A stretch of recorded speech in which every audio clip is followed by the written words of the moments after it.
ಎಲ್ಲ ನನ್ನ ಪ್ರೀತಿಯ ವಿದ್ಯಾರ್ಥಿಗಳಿಗೆ ಬೆಳಗಿನ ಶುಭೋದಯಗಳು. ಇವತ್ತಿನ ತರಗತಿಯಲ್ಲಿ ನಾವು ಕನ್ನಡ ವ್ಯಾಕರಣ ಅಂಶಗಳ ಬಗ್ಗೆ ತಿಳಿದುಕೊಳ್ಳೋಣ. ಕನ್ನಡ ವ್ಯಾಕರಣ ಅಂಶದಲ್ಲಿ ಯಾವ್ಯಾವ ಅಂಶಗಳು ಬರುತ್ತವೆ ಎಂಬುದರ ತರಗತಿಯಲ್ಲಿ ನಾವು ಡಿಸ್ಕಸ್ ಮಾಡೋದನ್ನು. ಹಾಗಾದರೆ ವರ್ಣಮಾಲೆ ಅಂದರೆ ಏನು? ಫಸ್ಟು ವ್ಯಾಕರಣಾಂಶದಲ್ಲಿ ಬರುವಂಥ ಅಂಶ ವರ್ಣಮಾಲೆ. ಕನ್ನಡದಲ್ಲಿ ಒಟ್ಟು 49 ಅಕ್ಷರಗಳಿವೆ. ಇವುಗಳನ್ನು ವರ್ಣಗಳೆಂದು ಕರೆಯುತ್ತಾರೆ. ಈ ಅಕ್ಷರಗಳ ಕ್ರಮಬದ್ಧ ಜೋಡಣೆಗೆ ನಾವು ವರ್ಣಮಾಲೆ ಅಥವಾ ಅಕ್ಷರಮಾಲೆ ಎಂದು ಹೇಳಲಾಗುತ್ತದೆ. ಕನ್ನಡ ವರ್ಣಮಾಲೆಯಲ್ಲಿ ಅಷ್ಟು 49 ಟೋಟಲ್ ಆಗಿ ಅಕ್ಷರಗಳಿವೆ. ಅಕ್ಷರಗಳಿಗೆ ನಾವು ಏನು ಮಾಡ್ತೀವಿ? ಕನ್ನಡ ವರ್ಣಮಾಲೆ ಅಂತ ಹೇಳ್ತೀವಿ, ಇಲ್ಲದ್ರೆ ಅಕ್ಷರದ ಮಾಲೆ ಅಂತ ಸಹ ಹೇಳಲಾಗುತ್ತದೆ. ಹಾಗಾದರೆ ಕನ್ನಡ ವರ್ಣಮಾಲೆಯಲ್ಲಿ 3 ವಿಧಗಳಿವೆ. ಒಂದನೇದು ಸ್ವರಾಕ್ಷರಗಳು, ಎರಡನೇದು ವ್ಯಂಜನಾಕ್ಷರಗಳು, ಮೂರನೇದು ಯೋಗವಾಹಗಳು. ಹಾಗಾದರೆ ಸ್ವರಾಕ್ಷರಗಳೆಂದರೆ ಏನು? ಸ್ವತಂತ್ರವಾಗಿ ಉಚ್ಚರಿಸಲಾಗುವ ಅಕ್ಷರಗಳನ್ನು ಸ್ವರಾಕ್ಷರಗಳು ಅಂತ ಕರೆಯಲಾಗಿದೆ. ಅದರಲ್ಲಿ ಒಟ್ಟು 13 ಸ್ವರಾಕ್ಷರಗಳಿವೆ. ಆ, ಆ, ಇ, ಈ, ಉ, ಊ, ರು, ಎ, ಐ, ಓ, ಔ ಇವು 13 ಅಕ್ಷರಗಳು ಸ್ವರಾಕ್ಷರಗಳಿಗೆ ಹೇಳಬಹುದಾಗಿದೆ. ಆಹ ಅನ್ನೋದು ಇಲ್ಲಿ ಬರೋದಿಲ್ಲ. ಆದಿಂದ ಅವುವರೆಗೂ 13 ಅಕ್ಷರಗಳು ಇಲ್ಲಿ ಸ್ವರಾಕ್ಷರಗಳೆಂದು ಕರೆಸಲಾಗಿದೆ. ಹಾಗಾದರೆ ಸ್ವರಾಕ್ಷರಗಳು ಎಷ್ಟು ವಿಧ? ಸ್ವರಾಕ್ಷರಗಳಲ್ಲಿ 2 ವಿಧ. ಒಂದನೇದು ಹ್ರಸ್ವ ಸ್ವರಗಳು ಮತ್ತು ದೀರ್ಘ ಸ್ವರಗಳು ಅಂಥೇಳಿ ಹೇಳ್ಬೋದು. ಹಾಗಾದರೆ ಹ್ರಸ್ವ ಸ್ವರಗಳೆಂದರೆ ಏನು? ಒಂದು ಮಾತ್ರ ಕಾಲದಲ್ಲಿ ಉಚ್ಚರಿಸಲಾಗುವಂತಹ ಅಕ್ಷರಗಳು ಯಾವುವು? ಆ, ಈ, ಉ, ರು, ಎ, ಓ ಅಕ್ಷರಗಳು ಏನಾಗಿವೆ? ಇವು ಹ್ರಸ್ವಾಕ್ಷರಗಳಾಗಿವೆ.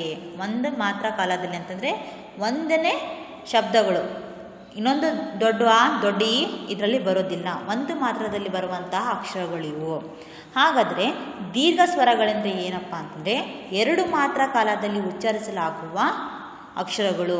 ಒಂದು ಮಾತ್ರದಲ್ಲಿ ಬರುವ ಅಕ್ಷರಗಳು ಯಾವುದು?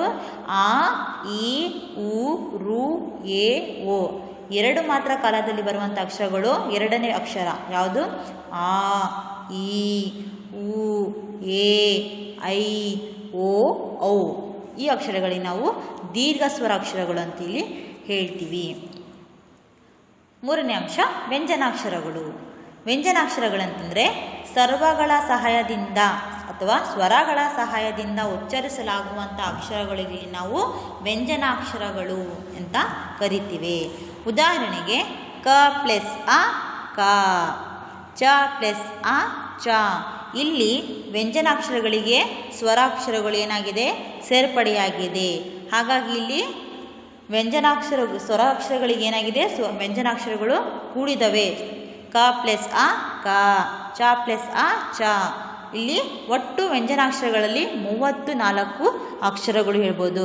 ಸ್ವರಾಕ್ಷರಗಳು ಆದಿಂದ ಅಮ್ಮವರೆಗೂ ಇದು ಸ್ವರಾಕ್ಷರಗಳು. ವ್ಯಂಜನಾಕ್ಷರಗಳು ಕಾದಿಂದ ಲಾವರೆಗೂ ಬರುವಂತಹ ಅಕ್ಷರಗಳಲ್ಲಿ ವ್ಯಂಜನಾಕ್ಷರಗಳಾಗಿವೆ.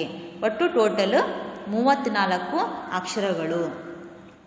ವ್ಯಂಜನಾಕ್ಷರಗಳಲ್ಲಿ 2 ವಿಧ. ಮೊದಲನೇದು ವರ್ಗೀಯ ವ್ಯಂಜನಗಳು ಮತ್ತು ಎರಡನೇದು ಅವರ್ಗೀಯ ವ್ಯಂಜನಗಳು. ವರ್ಗೀಯ ವ್ಯಂಜನಗಳಲ್ಲಿ 25 ಅಕ್ಷರಗಳಿವೆ. ಅವು ಯಾವಂತ ನೋಡೋಣ. ಕ ವರ್ಗದಲ್ಲಿ ಕ, ಕ, ಘ, ಘ, ನ 5 ಅಕ್ಷರ. ಚ ವರ್ಗದಲ್ಲಿ ಚ, ಚ, ಝ, ಝ, ನ 5 ಅಕ್ಷರ. ಟ ವರ್ಗದಲ್ಲಿ ಟ, ಟ, ಢ, ಢ, ಣ ಅದು 5 ವರ್ಗ ಅಕ್ಷರಗಳು. ತ ವರ್ಗದಲ್ಲಿ ತ, ಥ, ಧ, ಧ, ನ 5 ಅಕ್ಷರ. ಪ ವರ್ಗದಲ್ಲಿ ಪ, ಪ, ಭ, ಭ, ಮ 5 ಅಕ್ಷರ. ಒಟ್ಟು ಟೋಟಲ್ ಆಗಿ ವರ್ಗೀಯ ವ್ಯಂಜನಾಕ್ಷರಗಳಲ್ಲಿ 25 ಅಕ್ಷರಗಳು ಇವೆ. ಇವು ಉತ್ಪತ್ತಿಯಾಗುವ ಸ್ಥಾನಗಳಿಗೆ ಅನುಗುಣವಾಗಿ ವರ್ಗ ಮಾಡುವುದರಿಂದ ವರ್ಗೀಯ ವ್ಯಂಜನಗಳೆಂದು ಕರೆಯಲಾಗಿದೆ. ಮತ್ತು ವರ್ಗೀಯ ವ್ಯಂಜನಗಳಲ್ಲಿ 3 ವಿಧ. ಅವುಗಳು ಯಾವಪ್ಪ ಅಂತಂದರೆ, ಒಂದನೇದು ಅಲ್ಪ ಪ್ರಾಣಾಕ್ಷರಗಳು, ಎರಡನೇದು ಮಹಾಪ್ರಾಣಾಕ್ಷರಗಳು, ಮೂರನೇದು ಅನುನಾಸಿಕ ಅಕ್ಷರಗಳು ಅಂತೇಳಿ ಹೇಳ್ಬೋದು. ಹಾಗಾದರೆ ಅಲ್ಪ ಪ್ರಾಣಾಕ್ಷರಗಳೆಂದರೆ ಏನು? ಕಡಿಮೆ ಉಸಿರು ಕೊಟ್ಟು ಉಚ್ಚರಿಸಲಾಗುವ ವ್ಯಂಜನಗಳು ಅಲ್ಪ ಪ್ರಾಣಾಕ್ಷರಗಳು. ಉದಾಹರಣೆಗೆ ಕ, ಚ, ಟ, ತ, ಪ ಮತ್ತು ಘ, ಝ, ಡ, ಥ, ಧ. ಉಸಿರು ಕೊಟ್ಟು ಉಚ್ಚರಿಸುವಂತಹ ಇವು ವ್ಯಂಜನಾಕ್ಷರಗಳು. ಎರಡನೇದು ಮಹಾಪ್ರಾಣಾಕ್ಷರಗಳು ಯಾವುವು? ಹೆಚ್ಚು ಉಸಿರು ಕೊಟ್ಟು ಉಚ್ಚರಿಸಲಾಗುವ ವ್ಯಂಜನಗಳಿಗೆ ಇಲ್ಲಿ ಮಹಾಪ್ರಾಣಾಕ್ಷರಗಳು ಅಂತೇಳಿ ಹೇಳ್ತಾರೆ. ಉದಾಹರಣೆಗೆ ಕ, ಛ, ಠ, ಥ, ಹ, ಘ, ಝ, ಢ, ಧ, ಭ. ಇಲ್ಲಿ ಹೆಚ್ಚು ಉಸಿರು ಕೊಟ್ಟು ಹೇಳುವಂತಹ ವ್ಯಂಜನಾಕ್ಷರಗಳು. ಮೂರನೇದು ಅನುನಾಸಿಕ ಅಕ್ಷರಗಳು ಅಂತ ಹೇಳ್ಬೋದು. ಹಾಗಂದ್ರೆ ಏನು ಅಂತಂದರೆ ಮೂಗಿನ ಸಹಾಯದಿಂದ ಉಚ್ಚರಿಸಲಾಗುವ ವ್ಯಂಜನಾಕ್ಷರಗಳಲ್ಲಿ ಅನುನಾಸಿಕ ಅಕ್ಷರಗಳು ಅಂತ ಹೇಳ್ತಾರೆ. ಉದಾಹರಣೆಗೆ ನ, ಜ್ಞ, ಣ, ನ, ಮ ಅಂತ ಹೇಳಬಹುದು. ಹಾಗೂ ಅದೇ ರೀತಿಯ ಅವರ್ಗೀಯ ವ್ಯಂಜನಗಳಂದರೆ ಏನು ಅಂತಂದರೆ ಯಕಾರದಿಂದ ಲಕಾರದವರೆಗೆ 9 ಅವರ್ಗೀಯ ವ್ಯಂಜನಗಳಿವೆ. ಇಲ್ಲಿ ಫಸ್ಟು ಅವರ್ಗೀಯ ವ್ಯಂಜನಗಳಲ್ಲಿ 25 ಅಕ್ಷರಗಳನ್ನು ನಾವು ನೋಡಿದ್ವಿ. 25 ಮತ್ತು ಇವು 9. ಟೋಟಲ್ ಎಷ್ಟಾಗುತ್ತೆ ವ್ಯಂಜನಾಕ್ಷರಗಳಲ್ಲಿ? 34 ಅಕ್ಷರಗಳಾಗುತ್ತೆ. ಹಾಗಾದರೆ ಅವರ್ಗೀಯ ವ್ಯಂಜನಗಳು ಯಾವಪ್ಪ ಅಂದರೆ ಯ, ರ, ಲ, ವ, ಶ, ಶ, ಸ, ಹ, ಳ. ಇವು 9 ಅಕ್ಷರಗಳು. ಇವು ಉತ್ಪತ್ತಿಯಾಗುವ ಸ್ಥಾನಗಳು ಬೇರೆ ಬೇರೆಯಾಗುವುದರಿಂದ ಇವುಗಳನ್ನು ನಿರ್ದಿಷ್ಟವಾದ ವರ್ಗಗಳಲ್ಲಿ ಸೇರಿಸಿ ಹೇಳಲು ಬರುವುದಿಲ್ಲವಾದುದರಿಂದ ಇವನ್ನು ಆವರ್ಗೀಯ ವ್ಯಂಜನಗಳು ಅಂತ ಇಲ್ಲಿ ಹೇಳಬಹುದು. ಹಾಗೂ ಮೂರನೇ ಅಂಶ ಯೋಗವಾಹಕಗಳು ಅಂತಂದರೆ ಏನು? ಯೋಗವಾಹ ಎಂದರೆ ಜೊತೆಗೂಡಿ ಹೋಗು ಎಂದರ್ಥ. ಇವು ಯಾವುದಾದರೂ ಒಂದು ಸ್ವರಾಕ್ಷರದ ಜೊತೆಗೆ ಕೂಡಿಕೊಂಡರೆ ಮಾತ್ರ ಉಚ್ಚರಿಸಲು ಸಾಧ್ಯವಾಗುತ್ತದೆ. ಯೋಗವಾಹನಗಳಲ್ಲಿ 2 ವಿಧ. ಯೋಗವಾಹಗಳಲ್ಲಿ 2 ವಿಧ. ಒಂದನೇದು ಅನುಸ್ವಾರ ಮತ್ತು ವಿಸರ್ಗ. ಅನುಸ್ವಾರಕ್ಕೆ ಆ ಅಂತ ಅಕ್ಷರ ಬರುತ್ತೆ, ವಿಸರ್ಗಕ್ಕೆ ಅಹ. ಉದಾಹರಣೆಗೆ ಸಿಂಹ, ಕಂದ, ಮಂದ, ಸಂಗ, ದುಃಖ, ಪುನಃ. ಇವೆಲ್ಲಿ ಇಂತಹ ಒಂದು ಪದಗಳಿಗೆ ಉಪಯೋಗಿಸುವ ಇದು ಅಕ್ಷರಗಳಾಗಿವೆ. ಮೂರನೇದು ಸಂಯುಕ್ತಾಕ್ಷರಗಳು. ಸಂಯುಕ್ತಾಕ್ಷರಗಳು ಅಂದರೆ ಏನಪ್ಪ ಅಂತಂದರೆ ವ್ಯಂಜನಕ್ಕೆ ವ್ಯಂಜನ ಸೇರಿಕೊಂಡು ಸ್ವರದ ಸಹಾಯದಿಂದ ಉಂಟಾಗುವ ಅಕ್ಷರಕ್ಕೆ ಇಲ್ಲಿ ಸಂಯುಕ್ತಾಕ್ಷರಗಳು ಅಥವಾ ಒತ್ತಕ್ಷರಗಳು ಎಂದು ಇಲ್ಲಿ ಹೇಳಲಾಗುತ್ತದೆ. ಏನು ಹೇಳ್ತಾರೆ? ವ್ಯಂಜನಕ್ಕೆ ವ್ಯಂಜನಾಕ್ಷರಗಳು ಸೇರಬೇಕು, ಅದು ಸ್ವರದ ಸಹಾಯದಿಂದ. ಆ ಅಕ್ಷರಗಳು ಏನಾಗಬೇಕು? ಸಹಾಯದಿಂದ ಉಂಟಾಗುವ ಅಕ್ಷರಗಳಿಗೆ ನಾವು ಏನಾಗ್ತೀವಿ? ಸಂಯುಕ್ತ ಅಕ್ಷರ ಅಂತಲೂ ಹೇಳ್ಬೋದು, ಇಲ್ಲಿ ಒತ್ತಕ್ಷರ ಅಂತಲೂ ಸಹ ಹೇಳಲಾಗುತ್ತದೆ. ಹಾಗಾದರೆ ಸಂಯುಕ್ತಾಕ್ಷರಗಳಲ್ಲಿ 2 ವಿಧ. ಒಂದು ಸಜಾತಿಯ ಸಂಯುಕ್ತಾಕ್ಷರಗಳು, ಎರಡನೇದು ವಿಜಾತಿಯ ಸಂಯುಕ್ತಾಕ್ಷರಗಳು. ಹಾಗಾದರೆ ಸಜಾತಿಯ ಸಂಯುಕ್ತಾಕ್ಷರಗಳೆಂದರೇನು ಅಂತಂದರೆ ಒಂದೇ ಜಾತಿಯ 2 ವ್ಯಂಜನಗಳು ಸ್ವರದ ಸಹಾಯದಿಂದ ಒಂದಕ್ಕೊಂದು ಸೇರಿದರೆ ಸಜಾತಿಯ ಸಂಯುಕ್ತಾಕ್ಷರಗಳು ಎನ್ನುತ್ತದೆ. ಉದಾಹರಣೆಗೆ ಹ ಒಂದು ಅಕ್ಷರ, ಅದಕ್ಕೆ ಗ ಪ್ಲಸ್ ಆ ಈಕ್ವಲ್ಸು ಹಗ್ಗ. ಏನಾಯ್ತು? ಇಲ್ಲಿ ವ್ಯಂಜನಾಕ್ಷರಗಳಿಗೆ ಸ್ವರಾಕ್ಷರಗಳು ಸೇರಿ ಇಲ್ಲಿ ಏನಾಗುತ್ತೆ?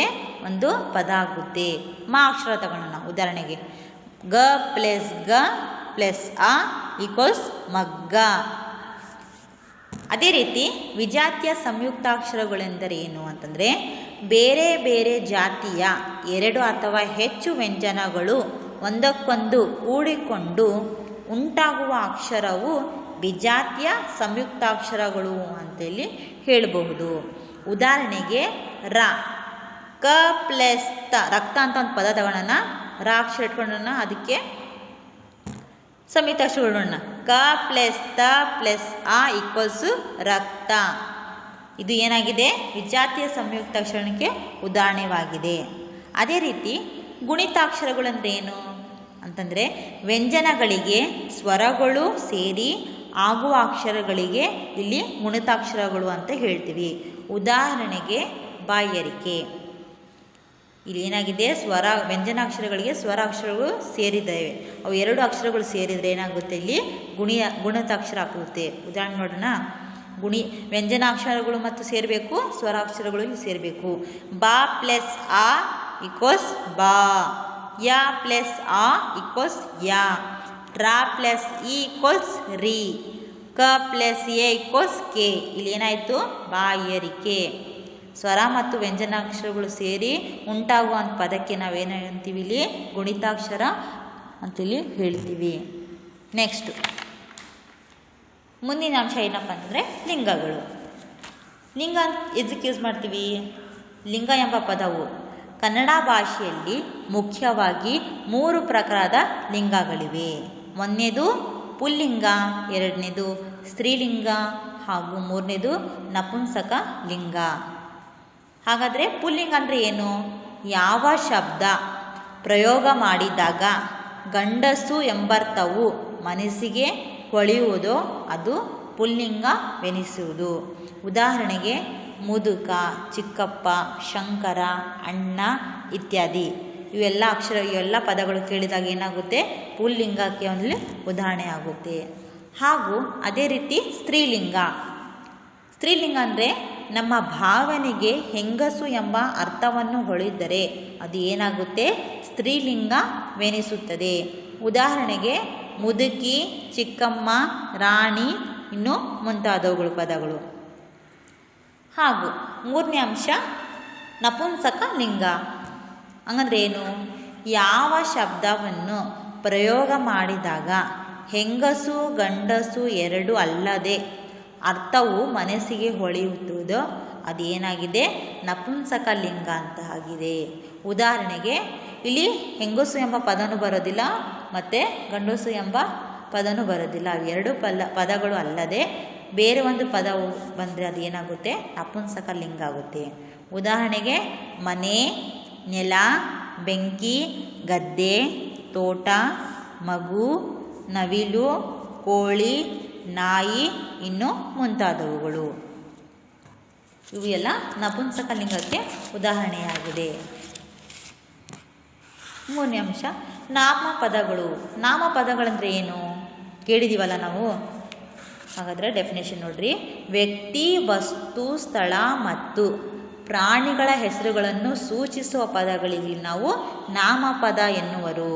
ಉದಾಹರಣೆಗೆ ಮಂಡ್ಯ ಅನ್ನೋದು ಇದು ಸ್ಥಳದ ಹೆಸರು. ತಿಮ್ಮಣ್ಣ ಇದು ಒಂದು ವ್ಯಕ್ತಿಯ ಹೆಸರು. ಹುಲಿ ಪ್ರಾಣಿಯ ಹೆಸರು. ಕಲ್ಲು ವಸ್ತುವಿನ ಹೆಸರು. ಇವೆಲ್ಲ ಸೂಚಿಸುವಂತಹ ಪದಗಳಿಗೆ ನಾವಿಲ್ಲಿ ನಾಮಪದಗಳು ಅಂತ ಹೇಳ್ತೀವಿ. ನಾಮಪದಗಳಲ್ಲಿ ಮೂರು ವಿಧಗಳಿವೆ. ಒಂದನೇದು ರೂಢನಾಮ, ಎರಡನೇದು ಅಂಕಿತನಾಮ, ಮೂರನೇದು ಅನ್ವರ್ಥನಾಮ ಅಂಥೇಳಿ. ಹಾಗಾದರೆ ರೂಢನಾಮ ಅಂದರೆ ಏನು? ರೂಢಿಯಿಂದ ಬಂದ ಪದಗಳಿಗೆ ಇಲ್ಲಿ ರೂಢನಾಮ ಎನ್ನುವರು. ಉದಾಹರಣೆಗೆ ನದಿ, ಪರ್ವತ, ಹೆಂಗಸು, ಪಟ್ಟಣ, ದೇಶ ಇವೆಲ್ಲ ರೂಢನಾಮ ಪದಗಳಿಗೆ ಉದಾಹರಣೆಯಾಗಿದೆ. ಮೂರನೇದು ಅಂಕಿತನಾಮ. ಗುರುತಿಗಾಗಿ ಹಾಗೂ ವ್ಯವಹಾರದ ಉಪಯೋಗಕ್ಕೆ ಇಟ್ಟುಕೊಂಡ ಹೆಸರುಗಳೆಲ್ಲ ಅಂಕಿತನಾಮವಾಗಿದೆ. ಉದಾಹರಣೆಗೆ ಕೂಡಲ ಸಂಗಮ ದೇವ, ಪುರಂದರ ವಿಠಲ, ಬ್ರಹ್ಮಪುತ್ರ ಭಾರತ ಇತ್ಯಾದಿಗಳು. ಇವೆಲ್ಲ ಏನು? ಇವರ ಅಂಕಿತನಾಮಗಳು. ಮೂರನೇದು ಅನ್ವರ್ಥನಾಮ. ರೂಪ, ಗುಣ, ವೃತ್ತಿ, ಸ್ವಭಾವದಿಂದ ವಿಶೇಷವಾದ ಅರ್ಥಕ್ಕೆ ಅನುಗುಣವಾಗಿ ಇಟ್ಟ ಹೆಸರುಗಳೆಲ್ಲ ಅನರ್ಥನಾಮಗಳು ಎನ್ನುವರು. ಉದಾಹರಣೆಗೆ ವ್ಯಾಪಾರಿ, ರೋಗಿ, ಯೋಗಿ, ಬಳೆಗಾರ, ಪೂಜಾರ, ಶಿಕ್ಷಕ, ವಿದ್ಯಾರ್ಥಿಗಳು ಎಂದು ಹೇಳಲಾಗಿದೆ. ಹಾಗೂ ಅದೇ ರೀತಿ ವಚನಗಳು. ಗ್ರಾಮರ್ ಪಾಯಿಂಟಲ್ಲಿ ವಚನಗಳು ಅಂತ ಬರುತ್ತೆ.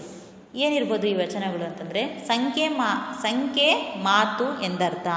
ವ್ಯಕ್ತಿ, ವಸ್ತು, ಪ್ರಾಣಿ ಇತ್ಯಾದಿಗಳನ್ನು ಎಣಿಕೆ ಮಾಡಿ ಸಂಖ್ಯೆಯನ್ನು ತಿಳಿಸುವುದಕ್ಕೆ ಇಲ್ಲಿ ನಾವು ವಚನಗಳು ಅಂತ ಹೇಳ್ತೀವಿ. ವಚನಗಳಲ್ಲಿ 2 ವಿಧ. ಒಂದು ಏಕವಚನ, ಎರಡನೇದು ಬಹುವಚನ. ಏಕವಚನ ಅಂದರೆ ಏನು ಮತ್ತು ಬಹುವಚನ ಅಂದರೆ ಏನು ಅಂತಂದರೆ ನೋಡೋಣ. ಉದಾಹರಣೆ, ಏಕವಚನಗಳಿಗೆ ಪತ್ರ, ಇದು ಒಂದು ಆಗಿದೆ. ಒಂದು ಪದವನ್ನು ಹೇಳಿಸೋದಕ್ಕೆ ಏಕವಚನ. ಒಂದಕ್ಕಿಂತ ಹೆಚ್ಚಿರುವ ವಸ್ತು ಪದಗಳಿಗೆ ನಾವೇನಂತೀವಿ ಇಲ್ಲಿ ಬಹುವಚನ ಅಂತ ಹೇಳ್ತೀವಿ. ಪತ್ರ ಅನ್ನೋದು ಏಕವಚನ, ಪತ್ರಗಳು ಬಹುವಚನ. ಬಟ್ಟೆ ಏಕವಚನ, ಬಟ್ಟೆಗಳು ಬಹುವಚನ. ಹಣ್ಣು ಏಕವಚನ, ಹಣ್ಣುಗಳು ಬಹುವಚನ. ಒಂದಕ್ಕಿಂತ ಹೆಚ್ಚಿರೋದನ್ನು ನಾವು ಬಹುವಚನ ಅಂತ ಹೇಳ್ತೀವಿ. ಮನೆ ಏಕವಚನ, ಮನೆಗಳು ಬಹುವಚನ. ಅದೇ ರೀತಿ ಕ್ರಿಯಾಪದ ಎಂದರೇನು? ಕಾರ್ಯ ಅಥವಾ ಕೆಲಸವನ್ನು ಸೂಚಿಸುವ ಪದಗಳಿಗೆ ನಾವು ಕ್ರಿಯಾಪದ ಅಂತೇಳಿ ಹೇಳ್ತೀವಿ. ಉದಾಹರಣೆಗೆ, ನಾನು ಆಡುತ್ತೇನೆ, ನಾನು ಓದುತ್ತೇನೆ. ಇಲ್ಲಿ ಕ್ರಿಯಾಪದ ಯಾವುದಕ್ಕೆ ಸೂಚಿಸಿದೆ? ಆಡುತ್ತೇನೆ, ಓದುತ್ತೇನೆ, ಇದು ಕ್ರಿಯಾಪದವಾಗಿದೆ. ನಾವು ಯಾವುದಾದ್ರೂ ಒಂದು ಕೆಲಸ ಮಾಡ್ತಿದ್ದೀವಿ ಅಂತಂದರೆ ಅಲ್ಲಿ ಕ್ರಿಯೆಯನ್ನು, ಕೆಲಸವನ್ನು ತೋರಿಸುವಂತಹ ಪದಗಳಿಗೆ ನಾವು ಇಲ್ಲಿ ಕ್ರಿಯಾಪದ ಅಂತ ಹೇಳಿ ಹೇಳ್ತೀವಿ.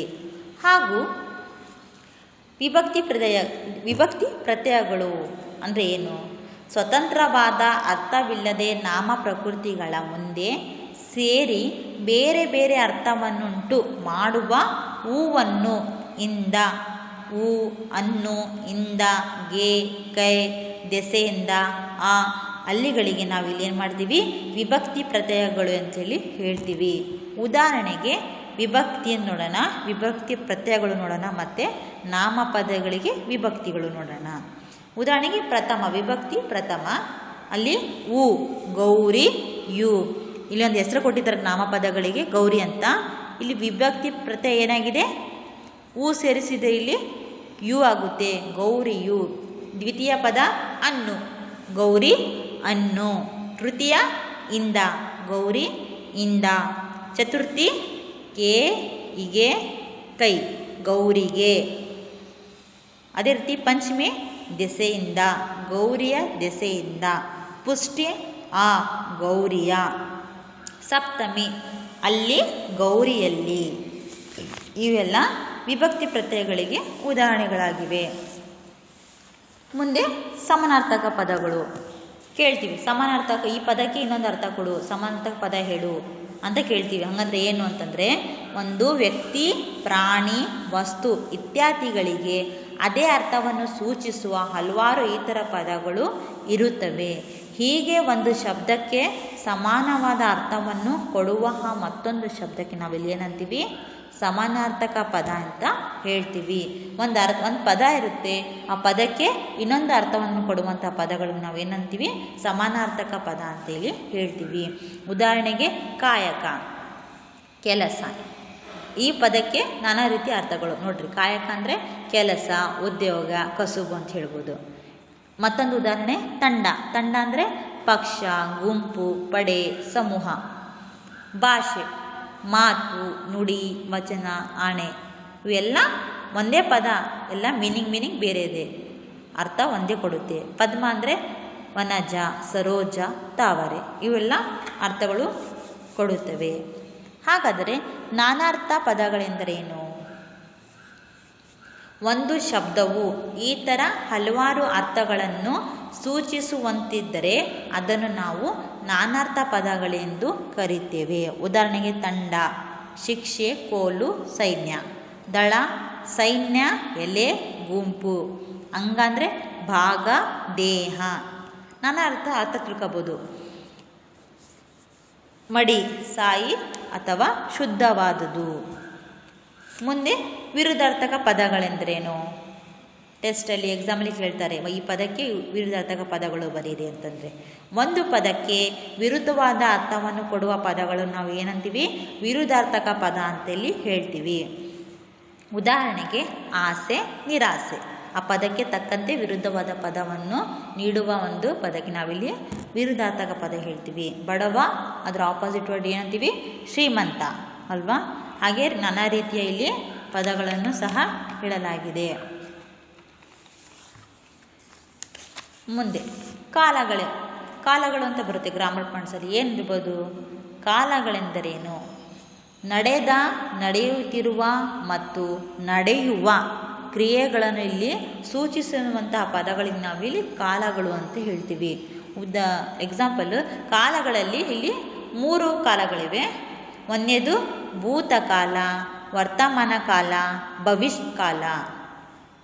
ಭೂತಕಾಲ, ಎರಡನೇದು ವರ್ತಮಾನ ಕಾಲ ಮತ್ತು ಭವಿಷ್ಯತ್ ಕಾಲ ಅಂತ ಹೇಳ್ತೀವಿ. ಹಾಗಾದರೆ ಭೂತಕಾಲ ಅಂತಂದರೆ ಏನು?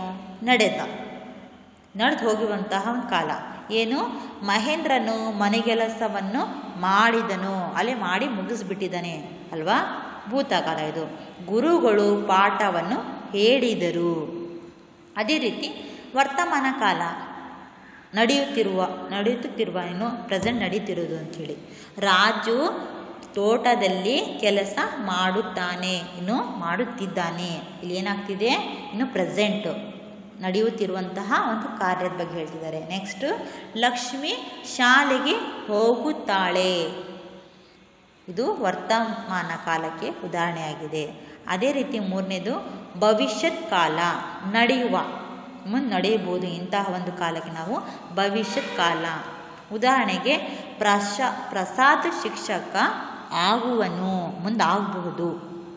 ನೆಕ್ಸ್ಟ್, ವೈದ್ಯರು ನಮ್ಮ ಮನೆಗೆ ಬರುವರು, ಇನ್ನು ಬರಬಹುದು. ಇವೆಲ್ಲ ಅಂಶಗಳು ಭವಿಷ್ಯತ್ ಕಾಲಕ್ಕೆ ಉದಾಹರಣೆಯಾಗಿದೆ. ಇಲ್ಲಿ ಕೆಳಗೆ ಕೊಟ್ಟಿದ್ದೀವಿ ನೋಡ್ರಿ ಕಾಲಗಳು. ಒಂದನೇದು ಭೂತಕಾಲ, ಎರಡನೇದು ವರ್ತಮಾನ ಕಾಲ, ಮೂರನೇದು ಭವಿಷ್ಯತ್ ಕಾಲ. ಒಂದನೇದು ಆಡಿದೆನು, ಆಡುತ್ತೇನೆ, ಆಡುವೆನು. ಎರಡನೇದು ಓಡಿದೆನು, ಓಡುತ್ತಾನೆ, ಓಡುವನು. ನಡೆಯಿತು, ನಡೆಯುತ್ತದೆ, ನಡೆಯುವುದು. ಬೇಡಿದಳು, ಬೇಡುತ್ತಾಳೆ, ಬೇಡುವಳು. ನೋಡಿದೆನು, ನೋಡುತ್ತಾರೆ, ನೋಡುವೆನು. ಮುಂದೆ ಸಂಧಿಗಳು ಅಂತಂದರೆ ಏನು? ಸಂಧಿಗಳಲ್ಲಿ ಎಷ್ಟು ವಿಧ, ಅವುಗಳು ಯಾವುವು, ಇದ್ರ ಬಗ್ಗೆ ತಿಳಿದುಕೊಳ್ಳೋಣ. ಹಾಗಾದರೆ ಫಸ್ಟು ಸಂಧಿ ಎಂದರೇನು? 2 ಅಕ್ಷರಗಳು ಕಾಲ ವಿಳಂಬ ಇಲ್ಲದೆ ಒಂದು ಸೇರುವುದಕ್ಕೆ ನಾವೇನಂತೀವಿ? ಇಲ್ಲಿ ಸಂಧಿ ಎನ್ನುವರು. ಉದಾಹರಣೆಗೆ, ಅವನ ಅಂಗಡಿ, ಅವನಂಗಡಿ. ಕುಲ ಅನ್ನು, ಕುಲವನ್ನು. ಮಳೆ ಕಾಲ, ಮಳೆಗಾಲ. ಬೆಟ್ಟ ತಾವರೆ, ಬೆಟ್ಟ ದಾವರೆ. ಇಲ್ಲಿ ಹೇಳ್ತಿದ್ದಾರೆ ಅಂತಂದರೆ 2 ಅಕ್ಷರಗಳ ಪದಗಳನ್ನು ಒಂದಾಗಿ ಹೇಳುವಂಥ ಪದಗಳಿಗೆ ನಾವು ಸಂಧಿ ಅಂತ ಹೇಳ್ತೀವಿ.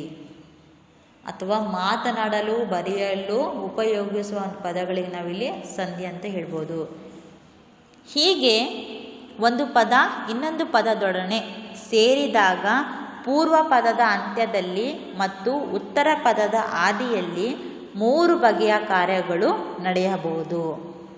ಅಕ್ಷರ ಒಂದು ಲೋಪವಾಗಬಹುದು, ಇನ್ನೊಂದು ಆಗಮಿಸಬಹುದು, ಒಂದು ಅಕ್ಷರ ಹೋಗಿ ಅದರ ಸ್ಥಾನದಲ್ಲಿ ಬೇರೆ ಅಕ್ಷರ ಬರಬಹುದು. ಇದನ್ನು ನಾವು ಸಂಧಿ ಕಾರ್ಯ ಅಂತ ಇಲ್ಲಿ ಹೇಳ್ತೀವಿ.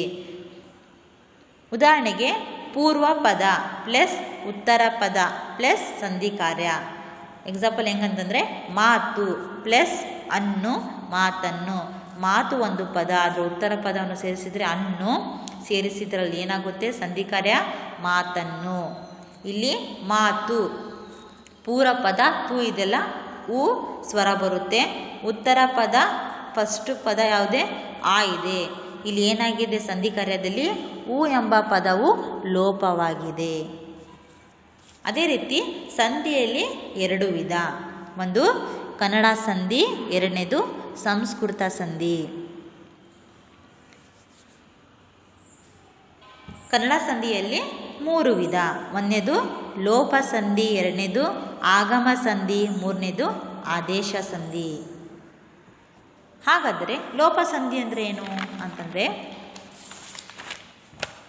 ಸ್ವರದ ಮುಂದೆ ಸ್ವರವು ಬಂದು ಸಂಧಿಯಾಗುವಾಗ ಪೂರ್ವ ಪದದ ಕೊನೆಯಲ್ಲಿರುವ ಸ್ವರವು ಲೋಪವಾದರೆ ಅದನ್ನು ನಾವು ಲೋಪ ಸಂಧಿ ಅಂತ ಇಲ್ಲಿ ಹೇಳ್ಬೋದು.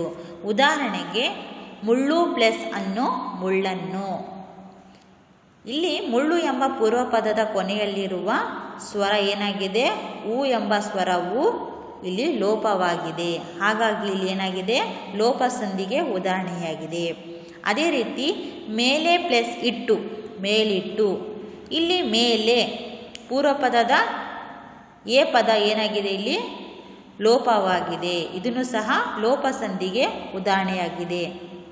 ಎರಡು ಪದಗಳಲ್ಲಿ ಬರುವಂಥ ಒಂದು ಪೂರ್ವ ಪದದ ಒಂದು ಅಕ್ಷರ ಏನಾಗಿದೆ, ಲೋಪವಾಗಿದ್ದನ್ನು ನಾವಿಲ್ಲಿ ಏನಂತೀವಿ, ಲೋಪ ಸಂಧಿಗೆ ಉದಾಹರಣೆಯಾಗಿದೆ. ಅದೇ ರೀತಿ ಆಗಮ ಸಂಧಿ. ಸ್ವರದ ಮುಂದೆ ಸ್ವರವು ಬಂದು ಸಂಧಿಯಾಗುವಾಗ ಒಂದು ಅಕ್ಷರ ಆಗಮವಾದರೆ ಅದನ್ನು ನಾವು ಏನಂತೀವಿ, ಆಗಮ ಸಂಧಿ ಎನ್ನುವರು. ಒಂದು ಸ್ವರದ ಮುಂದೆ ಒಂದು ಸ್ವರವು ಸಂಧಿ ಆಗುವಾಗ ಒಂದು ಅಕ್ಷರ ಹೊಸದಾಗಿ ಬರುವುದು, ಆಗಮವಾಗುವುದು, ಅದನ್ನು ನಾವು ಇಲ್ಲಿ ಏನಂತೀವಿ, ಸಂಧಿ ಅಂತ ಹೇಳ್ತೀವಿ. ಇಲ್ಲಿ ಯಾಕಾರ ಮತ್ತು ವಾಕಾರ ಪದಗಳು ಸೇರುತ್ತದೆ. ಈ ಒಂದು ಸಂಧಿಯಲ್ಲಿ ಯಾಕಾರ ಮತ್ತು ವಾಕಾರ, ಯಾ ಅಕ್ಷರ ಮತ್ತು ವಾ ಅಕ್ಷರ ಏನಾಗುತ್ತೆ, ಹೊಸದಾಗಿ ಸೇರುತ್ತದೆ. ಎಕ್ಸಾಂಪಲ್ ನೋಡ್ಬೇಕಂತಂದರೆ ಗಡಿಬಿಡಿ ಪ್ಲಸ್ ಇಂದ, ಗಡಿಬಿಡಿ ಇಂದ. ಯಾಕಾರದಲ್ಲಿ ಇಲ್ಲಿ ಏನಾಗಿದೆ, ಯಾ ಆಗಮವಾಗಿದೆ. ಅದೇ ರೀತಿ ಆರಂಭ ಪ್ಲಸ್ ವಾಗು, ಆರಂಭ ವಾಗು, ವಾ ಅಕ್ಷರ ಇಲ್ಲಿ ಏನಾಗಿದೆ, ಆಗಮವಾಗಿದೆ. ಯಾ ಮತ್ತು ವಾ ಅಕ್ಷರಗಳು, ಯಾಕಾರ ಮತ್ತು ವಾಕಾರಗಳು ಆಗಮವಾಗಿ ಬಂದರೆ ಅದನ್ನು ಇಲ್ಲಿ ಆಗಮ ಸಂಧಿ ಅಂತ ಇಲ್ಲಿ ಹೇಳ್ತೀವಿ. ಅದೇ ರೀತಿ ಆದೇಶ ಸಂಧಿ. ಆದೇಶ ಸಂಧಿ ಅಂತಂದರೆ ಸಂಧಿಯಾಗುವಾಗ ಒಂದು ಅಕ್ಷರದ ಸ್ಥಾನದಲ್ಲಿ ಬೇರೊಂದು ಅಕ್ಷರ ಬಂದರೆ ಅದನ್ನು ನಾವು ಆದೇಶ ಸಂಧಿ ಅಂತ ಹೇಳ್ತೀವಿ. ಇಲ್ಲಿ ಉತ್ತರ ಪದದ ಮೊದಲನೇ ಅಕ್ಷರ ಬದಲಾಗುತ್ತದೆ. ಸಾಮಾನ್ಯವಾಗಿ ಇಲ್ಲಿ ಕತಪಗಳಿಗೆ ನಾವು ಏನು ಮಾಡ್ತೀವಿ, ಗದಪ ಎಂಬ ಪದಗಳು ಆದೇಶವಾಗುತ್ತದೆ.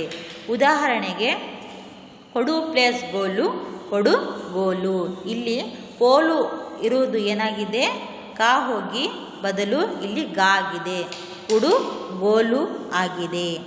ಎರಡನೇ ಪದ ಬೆಟ್ಟ ಪ್ಲಸ್ ತಾವರೆ, ಬೆಟ್ಟ ದಾವರೆ. ಬೆಟ್ಟ ಪ್ಲಸ್ ತಾವರೆ, ತಾವರೆ ಇರುವ ಜಾಗದಲ್ಲಿ ಏನಾಗಿದೆ, ಇಲ್ಲಿ ತಾ ಬದಲು ದಾ ಆಗಿದೆ. ಬೆಟ್ಟ ತಾವರೆ ಹೋಗಿ ಬೆಟ್ಟ ದಾವರೆ ಎಂಬ ಪದ ಆಗಿದೆ. ಕಣ್ ಪ್ಲಸ್ ಪಣಿ, ಇಲ್ಲಿ ಕಂಬನಿ. ಪಾ ಬದಲು ಪಾ ಎಂಬ ಅಕ್ಷರದಲ್ಲಿ ಬಾ ಎಂಬ ಪದ ಏನಾಗಿದೆ, ಆಗಮವಾಗಿದೆ. ಇಲ್ಲಿ ನೋಡ್ರಿ, ಒಂದು ಪದದ ಸ್ಥಾನದಲ್ಲಿ ಬೇರೊಂದು ಪದ ಬಂದರೆ ಇಲ್ಲಿ ಆದೇಶ ಸಂಧಿ ಆಗುತ್ತೆ. ಕತಪಗಳ ಜಾಗದಲ್ಲಿ ಗದಪ ಎಂಬ ಪದಗಳು ಸೇರಬೇಕು, ಅಕ್ಷರಗಳು ಸೇರಿದಾಗ ಇಲ್ಲಿ ಆಗಮ ಸಂಧಿಗೆ ಉದಾಹರಣೆಯಾಗುತ್ತದೆ. ಇದು ನೀವೆಲ್ಲ ಏನು ಮಾಡಬೇಕು, ಒಂದು ಗ್ರಾಮರ್ ನೋಟ್ಸಲ್ಲಿ ಇವೆಲ್ಲ ಗ್ರಾಮರಿಗೆ ಬೇಕಾಗುವಂಥ ಎಲ್ಲ ಅಂಶಗಳು ನೋಟ್ಸಲ್ಲಿ ನೀವು ಕ್ಲೀನಾಗಿ ಹೊಸದಾಗಿ ಬರೀಬೇಕು. ನೋಟ್ಸಲ್ಲಿ ಕನ್ನಡ ನೋಟ್ಸಲ್ಲಿ ಬರೋಂಗಿಲ್ಲ, ಒಂದು ಹೊಸ ಎಸ್ಕಸೇಜಲ್ಲಿ ಇವೆಲ್ಲ ಗ್ರಾಮರ್ ಪಾಯಿಂಟನ್ನು ನೀವು ಕ್ಲೀನಾಗಿ ನೋಟ್ಸಲ್ಲಿ ಕ್ಲೀನಾಗಿ ಬರೀಬೇಕು. ಇವತ್ತಿನ ತರಗತಿಯಲ್ಲಿ ನಾವು ಕನ್ನಡ ವ್ಯಾಕರಣಾಂಶದಲ್ಲಿ ವರ್ಣಮಾಲೆ ವಿಧಗಳು ಮತ್ತು ಅವುಗಳು ಯಾವುವು ಎಂಬುದರ ಬಗ್ಗೆ ತಿಳಿದುಕೊಂಡಿದ್ದೀವಿ. ಅದೇ ರೀತಿ ಸ್ವರಾಕ್ಷರಗಳು, ಸಂಯುಕ್ತಾಕ್ಷರಗಳು, ಯೋಗವಾಹನಗಳು, ಸಜಾತಿ ಪದಗಳು, ವಿಜಾತಿ ಪದಗಳು, ಲಿಂಗಗಳಲ್ಲಿ ಎಷ್ಟು ವಿಧ, ಅವುಗಳು ಯಾವುವು, ಮತ್ತು